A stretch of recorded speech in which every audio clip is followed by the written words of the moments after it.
오늘 시작하기 전에 한 가지 광고가 있습니다. 오늘 돌아오는 주일 우리 43주년 기념이 있고, 또 우리 그동안 우리가 기도하며 준비했던, 그리고 선출했던 우리 일꾼이 세워지는 임직식이 있습니다. 오후 4시 반에 있습니다. 여러분들 교회 오셔서 하루 종일 교회에 있으셔도 되고, 가까우신 분들은 잠시 집에 가서 쉬다가 다시 오시면 되겠습니다. 저녁 식사 또한 마련되어 있으니 하루 종일 교회에 있겠다라고 마음 먹고 오시면 될 것 같습니다. 오늘 본문 보겠습니다. 오늘 말씀은 창세기 46장입니다. 창세기 46장 1절부터 27절 말씀입니다. 창세기 46장 1절부터 27절 말씀입니다. 좀 깁니다. 같이 한번 교독하겠습니다. 이스라엘이 모든 소유를 이끌고 떠나 브엘세바에 이르러 그의 아버지 이삭의 하나님께 희생 제사를 드리니, 그 밤에 하나님이 이상 중에 이스라엘에 나타나 이르시되 야곱아 야곱아 하시는지라.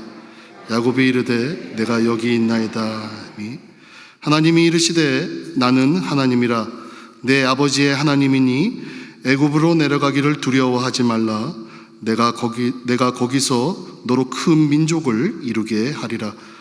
내가 너와 함께 애굽으로 내려가겠고 반드시 너를 인도하여 다시 올라올 것이며 요셉이 그의 손에 내 눈을 감기라 하셨더라.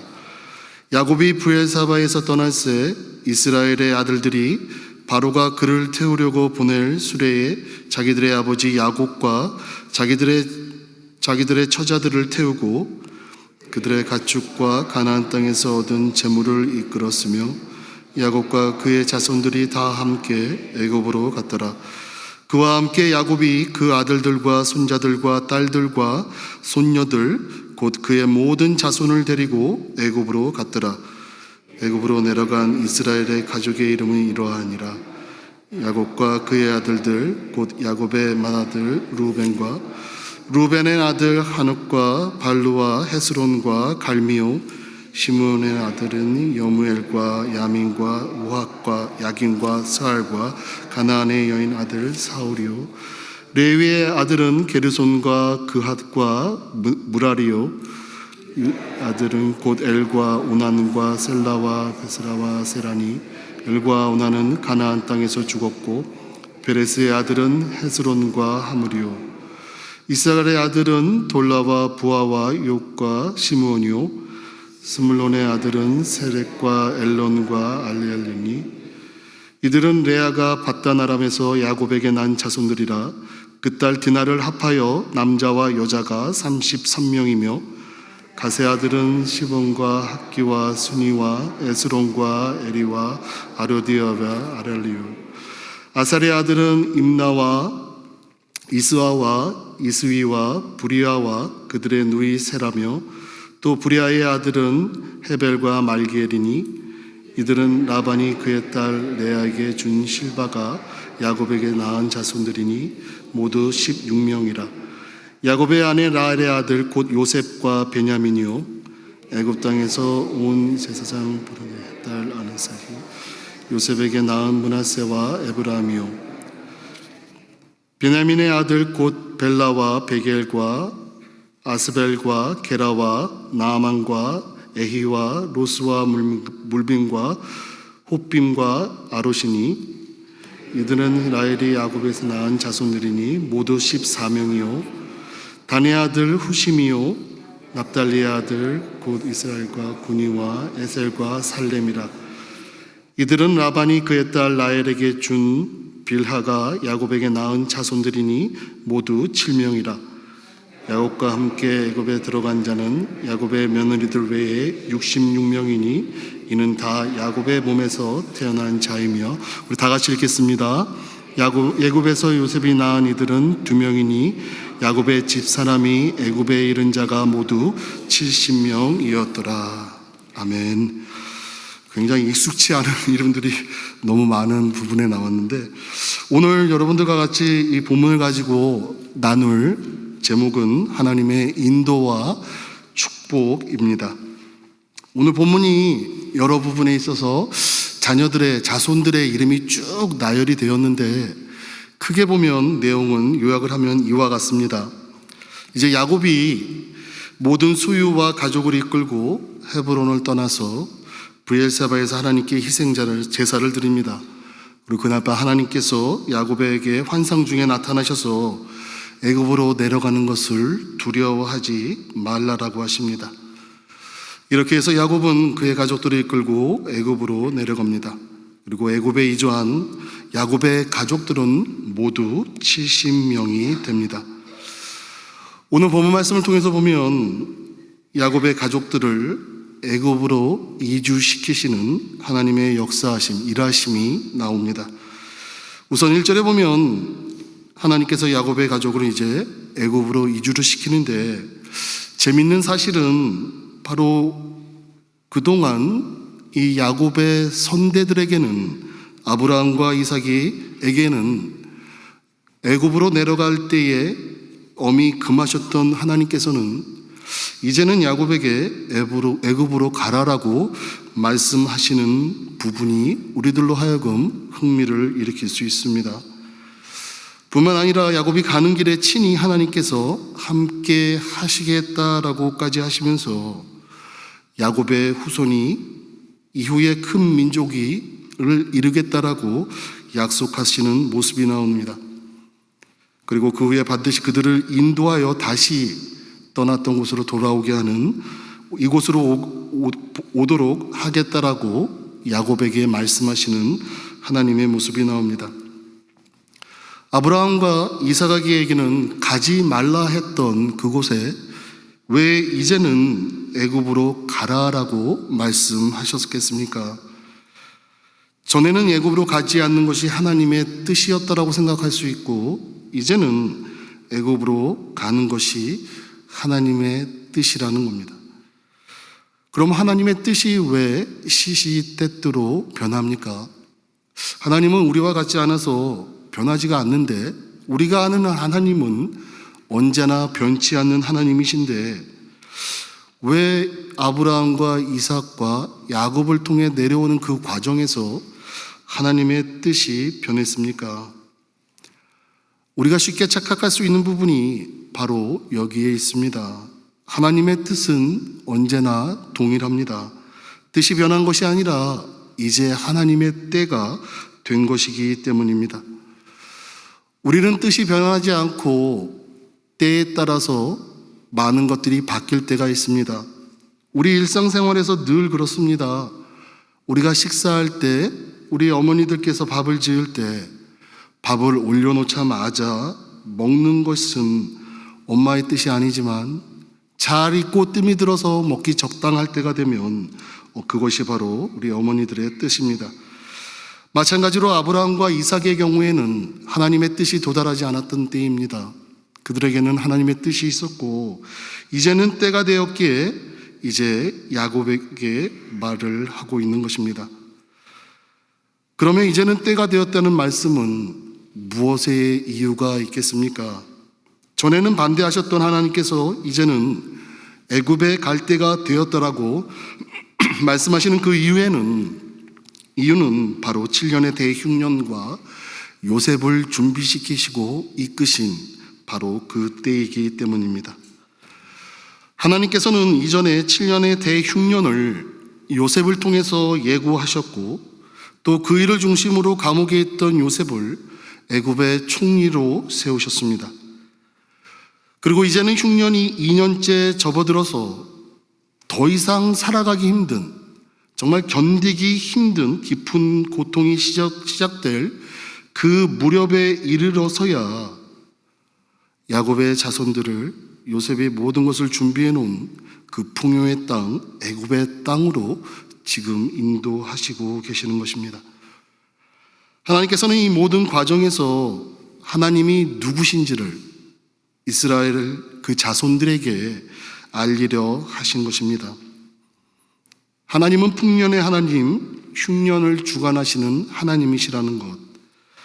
감옥살이를 하던 자를, 아무것도 할 수 없었던 절망 가운데 있었던 자를 애굽의 총리로 세우신 분, 한 나라를 없애기도 하시고 단 70명의 사람으로 위대한 나라를 만드시는 분이 바로 하나님이시기 때문입니다. 오늘 본문 말씀을 통해서 이 모든 일을 이루신 하나님께서 오늘날에는 우리들에게 어떻게 말씀하고 계십니까? 혹 우리가 살아가면서 나의 때와 하나님 때가 전혀 달라서 혹은 나에게는 아직 때가 되지 않았다라고 계속 말씀하고 계시지만 내 뜻에, 내 욕심에 우리는 그것을 기다리지 못하고 행동할 때가 있지 않습니까? 하나님께서는 우리들에게 때가 되지 않았다라고 하시면 그것을 믿고 기다리면 됩니다. 하루가 길게 느껴지고 일주일이 깊게 느껴지고 한 달이 길게 느껴질 수 있지만 영원에 비하면 우리가 기다리는 그 시간은 비교할 수 없을 정도로 짧다는 것을 우리는 기억해야 될 줄 믿습니다. 기다리는 와중에 우리가 할 수 있는 것이 무엇이 있습니까? 하나님께 더 나올 수 있는 자리가 마련이 되고 그로 인해 하나님과 동행하게 되고 하나님을 섬기면서 기다릴 수 있는 우리의 자세로 바뀝니다. 때로한 그런 자리를 이끌기 위해서 하나님께서는 고난의 시간을 주시고 연단의 시간을 주십니다. 때로는 내가 준비되지 않았을 때에 나에게 주어지는 여러 가지 일들을 통해서 하나님은 우리와 함께 동행하길 원하십니다. 더 나아가 우리로 하여금 하나님을 찾는 그 자리로 더 나오기를 원하십니다. 그런 생활을 하다가 이제는 하나님의 때가 이름에 야곱처럼 우리들에게도 복을 내리실 줄 믿습니다. 오늘 본문 말씀 2절과 4절에 보면 브엘사바에서 야곱에게 나타나신 하나님을 볼 수 있습니다. 야곱은 요셉이 보낸 수레를 보고는 요셉을 볼 마음에 흥분하여 이제 애굽으로 가자고 합니다. 죽었다고 생각했던 그 자녀, 가장 사랑한 그 아들, 이 순간 이전에까지 아마도 매일매일 요셉을 그리워하며 기억을 했을 것입니다. 아마도 이것이 아버지 된, 부모 된 마음이 아니겠습니까? 죽었던 아들이 이제는 살았고 산 것도 모자라 애굽의 총리가 되었고 나를 데리고 갈 수레를 보낸 것을 보고 이제는 애굽으로 내려가려고 하는 야곱의 모습을 볼 수 있습니다. 그런데 우리가 잘 아는 야곱의 마음에 그런 기쁨이 충만했을 그 마음 상태에 한 구석에는 두려운 마음이 생깁니다. 하나님께서 그의 할아버지인 아브라함과 그의 아버지인 이삭에게 애굽으로 절대 가지 말라라고 엄히 명하셨던 것이 생각이 났던 것 같습니다. 그래서 야곱은 가던 길에 브엘세바에서 이르렀을 때에 하나님께 희생 제물을 드리고 그곳에서 하루를 지냅니다. 그러자 그날 밤에 하나님께서 환상 중에 야곱에게 나타나십니다. 말씀하시기를 애굽으로 가는 것을 두려워하지 말라라고 당부하고 계십니다. 하나님께서 친히 그와 함께 애굽으로 갈 것이고 요셉이 그의 눈을 감기울 것, 숨을 거둘 때까지 요셉이 같이 할 거라는 약속의 말씀을 하십니다. 왜 야곱은 죽었던 아들이 살아온 그 기쁨을 누리는 그 순간에서 두려운 마음을 생기고 하나님의 뜻을 물었을까요? 그동안의 야곱의 삶을 보면 하나님의 복을 찾겠다라고 하면서도 가만히 들여다보면 하나님의 뜻이 어디에 있는지를 야곱이 물어본 적은 없습니다. 아버지 이삭이 그의 형 에서에게 복을 선언할 때에도 하나님의 뜻을 묻지 않고 같이 아버지 이삭을 속였던 자가 바로 야곱입니다. 또한 외삼촌 라반이 그를 위협할 때도 하나님께 묻지 않고 밤새 몰래 도망했습니다. 그러했던 그가 지금 왜 애굽으로 가도 되는지를 하나님께 묻는지가 궁금하지 않습니까? 마음 같아서는 빨리 달려가서 뛰어가서라도 요셉을 만나고 싶지만 하나님의 뜻이 어디에 있는지 이 야곱은 지금 묻고 있습니다. 저는 여기서 야곱의 그동안 보여줬던 어떤 외부적으로 보여줬던 그의 인성과 또 그의 영적인 상태를 볼 때 약간의 성장한 그의 신앙적으로 성숙해진 그의 모습을 볼 수 있습니다. 베냐민을 떠나보내면서 베냐민을 잃은 것이 하나님의 뜻이라면 내가 잃을 것이라는 그 뜻으로 내가 잃으면 잃으리라라고 말했던 이 야곱이 이번에는 죽었다고 생각했던 요셉이 살아왔다라는 말을 듣고도 그곳으로 가는 것이 하나님의 뜻인지를 묻고 있기 때문입니다. 우리가 신앙생활하면서 우리가 과연 많이 말할 때가 믿음이라는 단어일 것입니다. 때로는 나 자신을 평가를 이 믿음이 있냐 없냐, 크냐 적냐로 판단할 때가 있지 않습니까? 또한 남들을 판단할 때도 그 사람은 믿음이 적은 것 같아, 그 사람은 믿음이 아직 없는 것 같아. 우리는 이런 믿음에 대해서 많이 말하고 있습니다. 믿음이 과연 여러 가지로 표현될 수 있고 여러 가지로 설명될 수 있지만 가장 단순하게 내려와서 이 믿음을 설명할 때에는 단순하게 예와 아니요로 표현할 것 같습니다.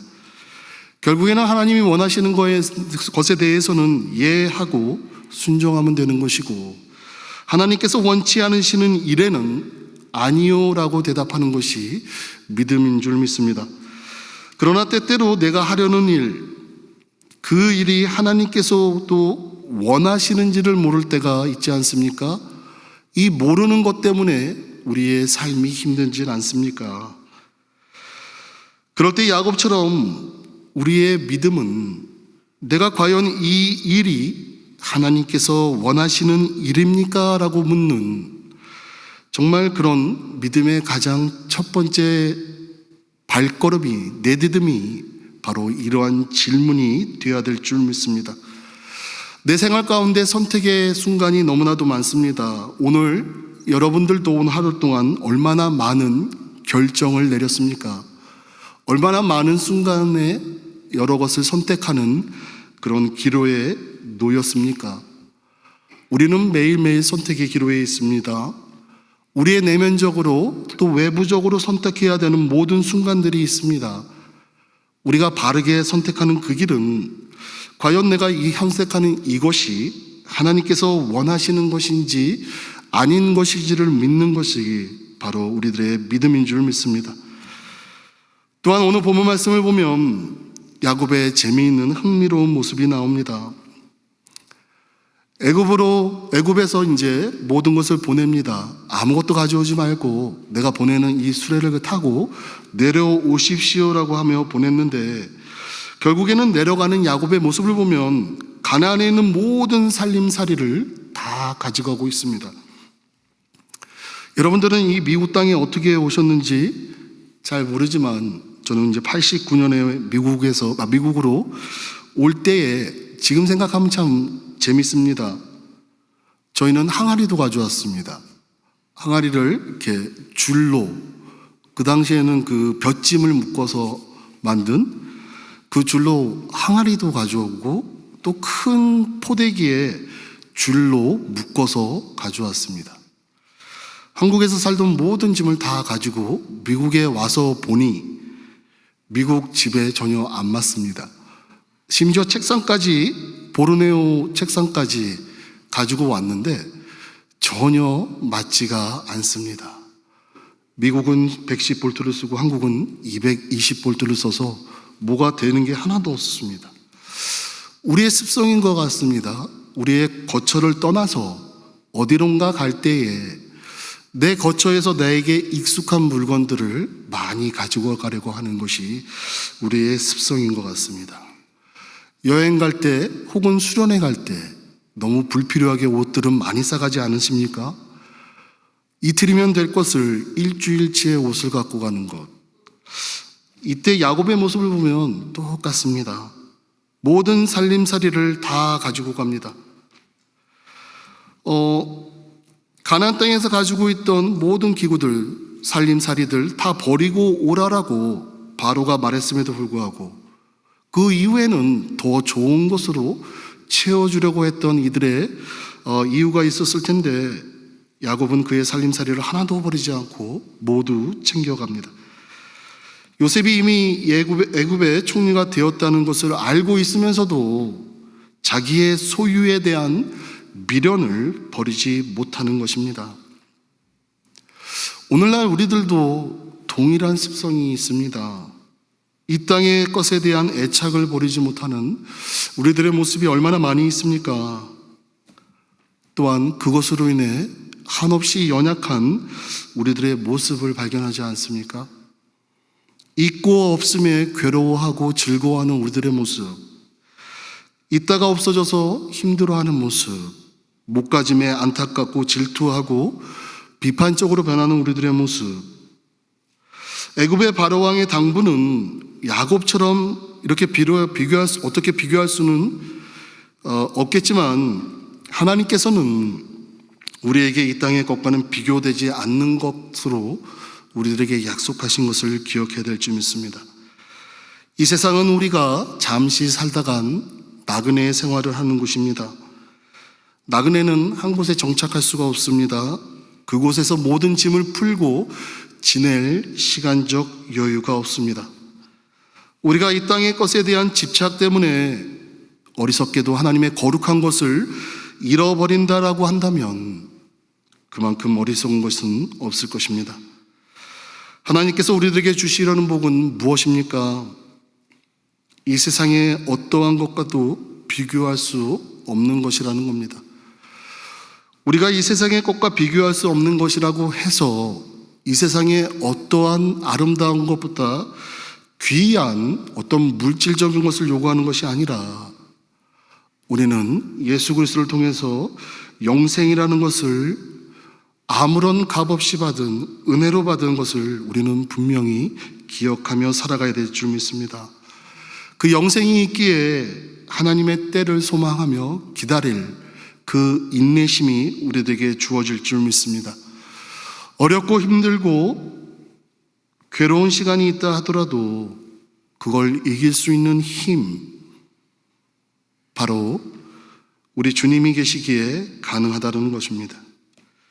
그러하기에 우리는 하나님의 때가 무엇인지 알 수 있도록 우리에게 지혜와 분별력이 있도록 늘 구해야 될 줄 믿습니다.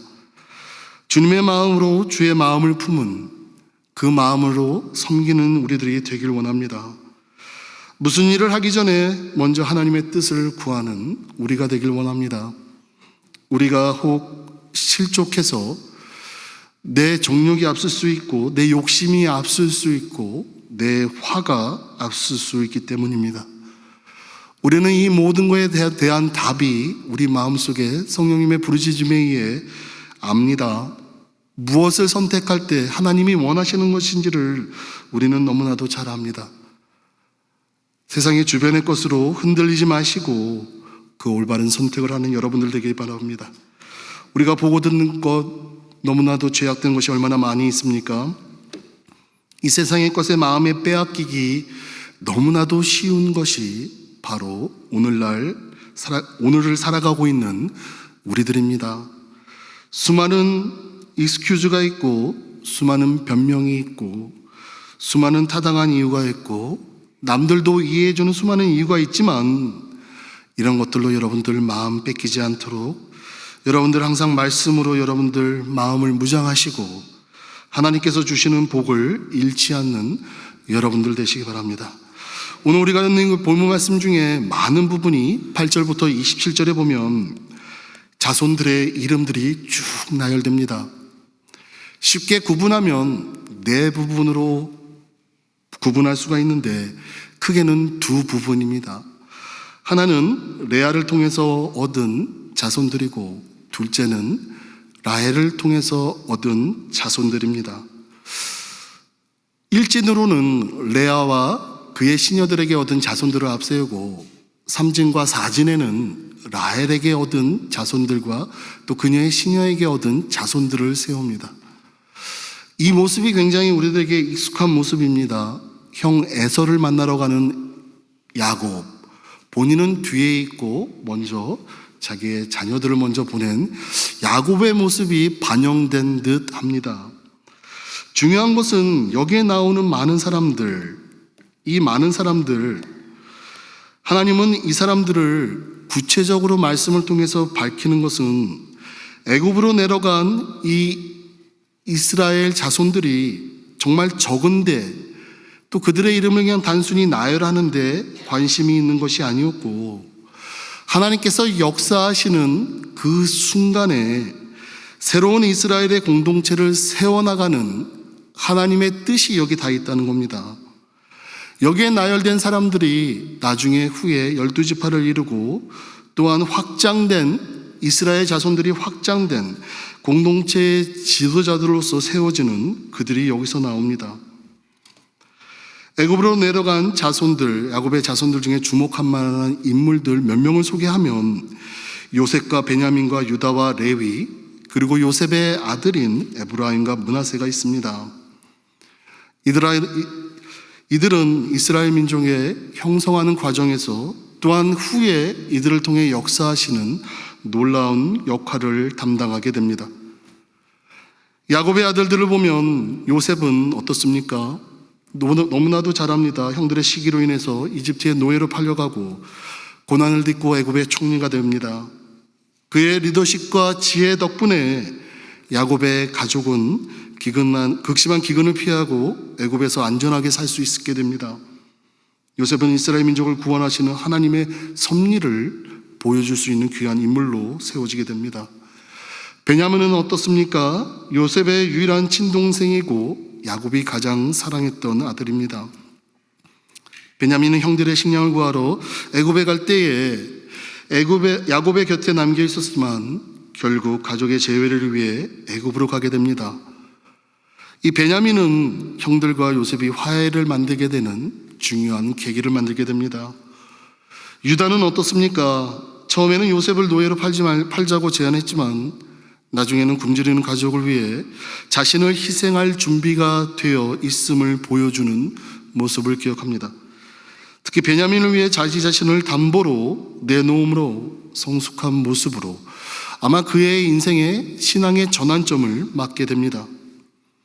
그리고 결국에는 그의 후손인 다윗과 예수 그리스도로 이어지는 조상의 바탕이 되는 인물로 세워집니다. 레위는 어떻습니까? 시므온과 함께 가나안 땅 세겜 사람들을 학살하는 그런 사건에 연루된 자였습니다. 그러나 이후 그의 후손들은 이스라엘의 제사장 지파를 맡게 되는 특별한 지위를 얻게 됩니다. 요셉의 아들들은 어떻습니까? 에브라임과 므낫세는 요셉이 애굽에서 낳은 두 아들입니다. 야곱은 이들을 자신의 아들들로 입양을 하고 각각 한 지파의 조상이 되도록 합니다. 이들은 요셉을 대신해서 12지파에 포함함으로써 이스라엘 민족을 이루는 중요한 부분으로 구성하게 됩니다.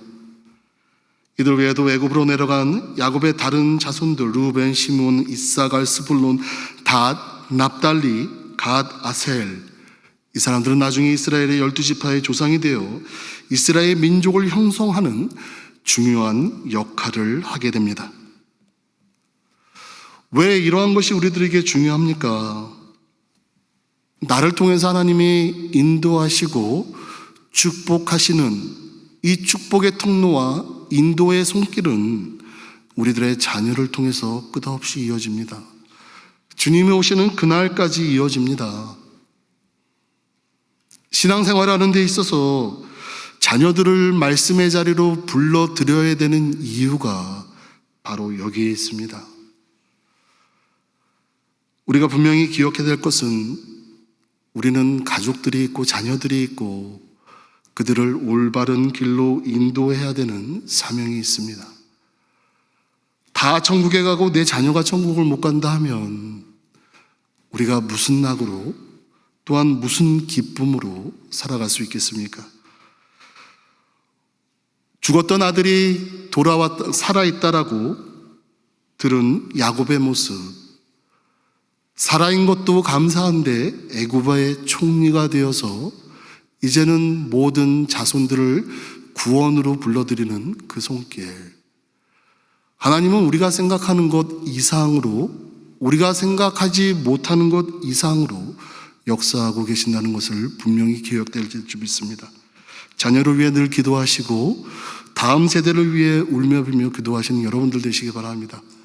지금은 아니더라도, 지금 당장은 아니더라도 여러분들이 흘린 눈물의 기도와 여러분들의 무릎 꿇고 기도드린 그 시간이 하나님 때의 자녀들에게 열매로 맺어지기를 원하며 또한 그런 일을 게을리지 않도록 하는 여러분들 되시길 주님의 이름으로 간절히 소망합니다.